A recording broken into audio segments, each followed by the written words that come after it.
नमस्कार जोहार दोस्तों। एसपी हिस्ट्री क्लासेस में आप सभी का स्वागत है। और मैं आज मेडिवल इंडिया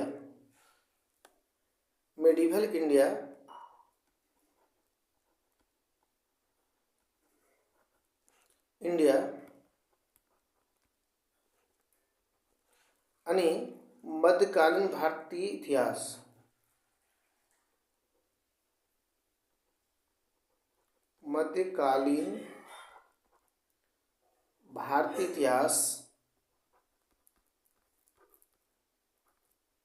इतिहास इसका पीरियड क्या है? तो इसका पीरियड है 712 से लेकर 1707 तक। यानी आप कह सकते हैं इसको कि ये मोहम्मद बिन कासिम के समय से लेकर औरंगजेब की मृत्यु के समय तक का जो समय था उसे मध्यकालीन भारतीय इतिहास कहा जाता है। और इस समय लगभग आप देख पा रहे होंगे लगभग 1000 वर्षों तक इस समय भारत में मुसलमानों का शासन रहा। तो ये जो 1000 वर्षों तक मुसलमानों का शासन रहा, तो इसमें सबसे पहले जो आक्रमण करने वाले मुस्लिम थे वह अरब के थे। कहाँ के थे? अरब। तो इसमें हम लोग पढ़ेंगे अरबों का सिंध पर आक्रमण, यानी सिंध पर आक्रमण। ठीक। और ये इसमें हम लोग अरबों का सिंध पर जो आक्रमण किए थे ये क्यों किए, इसके पीछे क्या कारण है? मतलब अरब को भारत पर आक्रमण करने का जरूरत ही क्यों पड़ा, जिसके चलते भारत में वह शासन कर पाया और मुस्लिमों का शासन लगभग 1000 वर्षों तक रहा। तो चलिए इसका कॉन्सेप्ट को बढ़िया से समझते हैं कि किसके चलते जो है भारत में अरबों का आक्रमण हुआ था।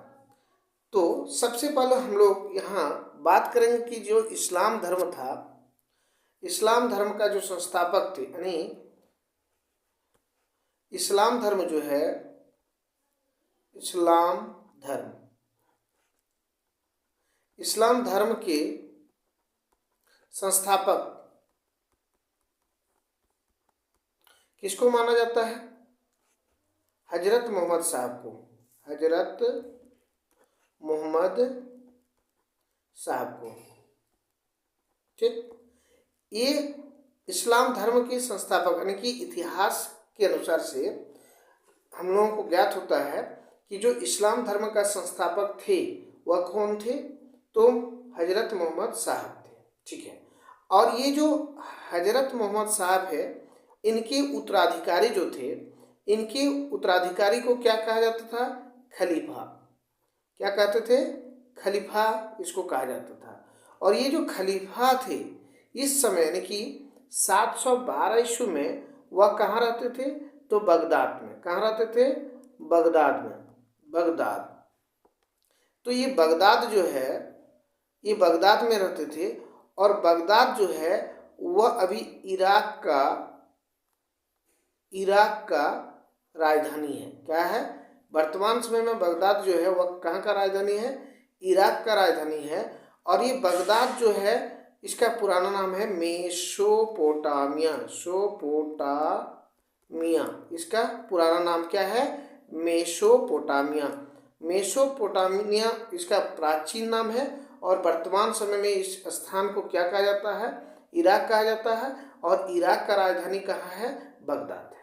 चलिए, तो ये खलीफा जो थे यानी कि हजरत मोहम्मद का जो उत्तराधिकारी थे वो कहाँ रहते थे? बगदाद में रहते थे। ठीक है। और उसी समय इस समय जो है अरब जो थे, अरब में एक गवर्नर था, यानी कि एक शासक थे जिसका नाम था अल हज्जाज। क्या नाम था? अल हज्जाज। अल हज्जाज नाम के गवर्नर थे। कहाँ पे? तो अरब में। अब देखिए मामला कहाँ से होता है कि अरबों को भारत पर आक्रमण करने का जरूरत पड़ता है। तो जैसे ही हम लोग देखेंगे कि अरब का एक गवर्नर था जिनका नाम क्या था, अल हज्जाज। क्या था? अल हज्जाज।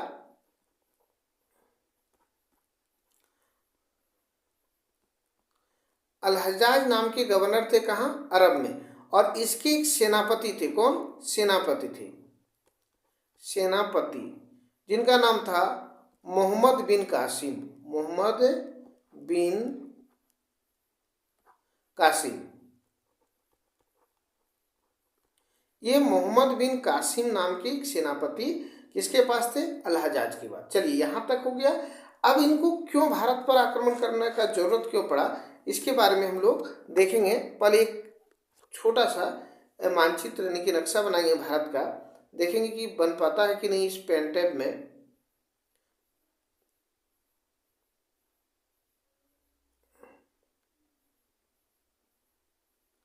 थोड़ा सा प्रयास करते हैं, बनेगा तो नहीं इसमें, ये समझाने के लिए।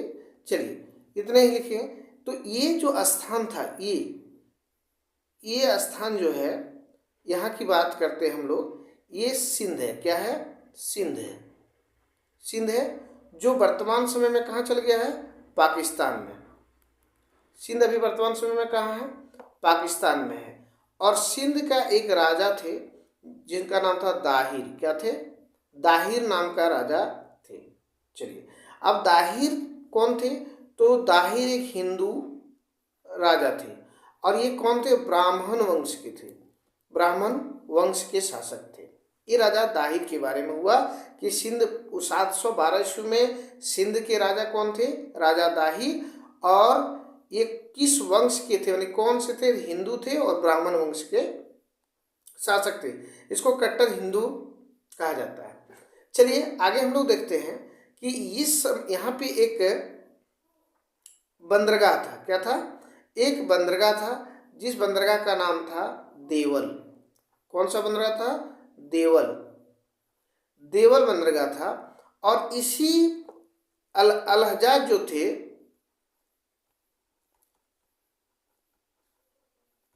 अल हज्जाज का जो व्यापार होता था ये देवल बंदरगाह से होता था। लेकिन क्या होता था कि इसका जो राजा दाहिर थे, इनके सेना जो थे, सेना इस पर आक्रमण कर देते थे बार बार और इसका जहाज को लूट लेते थे। ये बार बार आक्रमण करते थे, बार बार इसका जहाज जो है, किसका? अल हज्जाज के जहाज, व्यापारी जहाज को लूट लेते थे। इसके कारण से सबसे ज़्यादा इकोनॉमिकली यानी कि आर्थिक नुकसान किसका होगा? खलीफा का। खलीफा का होगा जो कहाँ बैठे थे? बगदाद में। खलीफा का होगा जो कहाँ बैठे थे? बगदाद में बैठे थे। अब इस कारण से क्या होता है, देखिए बगदाद में बैठे थे खलीफा।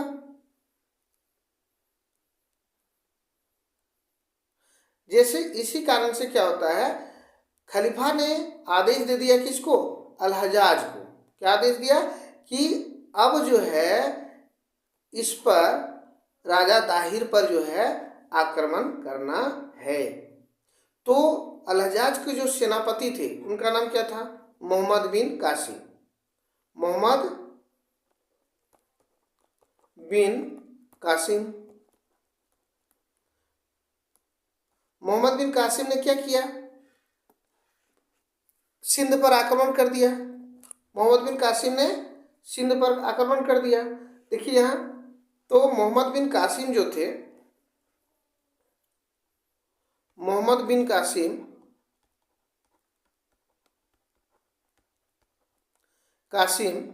ये 712 ईस्वी में सिंध पर आक्रमण किया। और इसका समय जो है 712 से 714 वर्ष, यानी कि 2 वर्ष तक इसका शासन रहता है। तो जैसे ही मोहम्मद बिन कासिम ने सिंध पर आक्रमण किया और सिंध के जो राजा थे, राजा दाहिर, इसको क्या किया? पराजित कर दिया।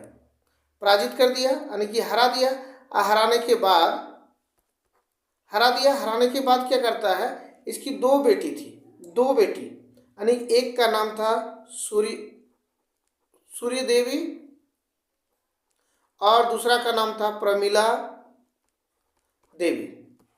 ठीक है, एक सूर्य देवी था, दूसरा प्रमिला देवी। ये दोनों बेटी को गिरफ्तार कर किसके पास भेज दिया? अल-हज्जाज के पास भेज दिया। इस तरह से अरब को सिंध पर आक्रमण करने का जरूरत पड़ा था। ये उसका बेसिक चीज़ था। अब जहाँ से क्वेश्चन बनता है वहाँ से हम लोग पढ़ेंगे कि किस मतलब जो एग्जाम में आने वाले क्वेश्चन होता है उसके बारे में हम लोग आगे बढ़ेंगे। तो चलिए शुरू करता हूँ कि कौन कौन सा क्वेश्चन आ सकता है। तो देखिए यहाँ पहला क्वेश्चन बन सकता है। पहला क्वेश्चन है कि भारत पर आक्रमण करने वाला भारत पर आक्रमण करने वाला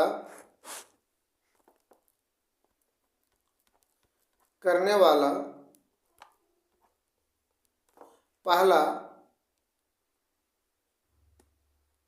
या प्रथम मुसलमान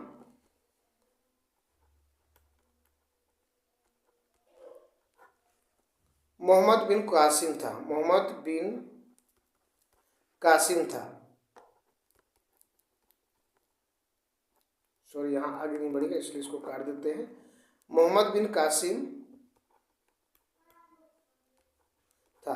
लेकिन ऐसे अगर कहा जाए कि भारत में सर्वप्रथम किसने आक्रमण किया था, तो पार्सियन यानी कि ईरानियों ने सबसे पहले आक्रमण किया था। ये पार्सियन का मतलब ईरानी हो गया। अगर पूछा जाए क्वेश्चन कि भारत पर सर्वप्रथम आक्रमण किसने किया था, तो पार्सियन यानी कि ईरानियों ने किया था। लेकिन यहाँ क्वेश्चन पूछा कि भारत पर आक्रमण करने वाला प्रथम मुसलमान कौन था, तो ये मुस्लिम के बारे में आए तो ये अरब आक्रमणकारी के बारे में आए तो ये हो जाएगा आपको मोहम्मद बिन कासिम।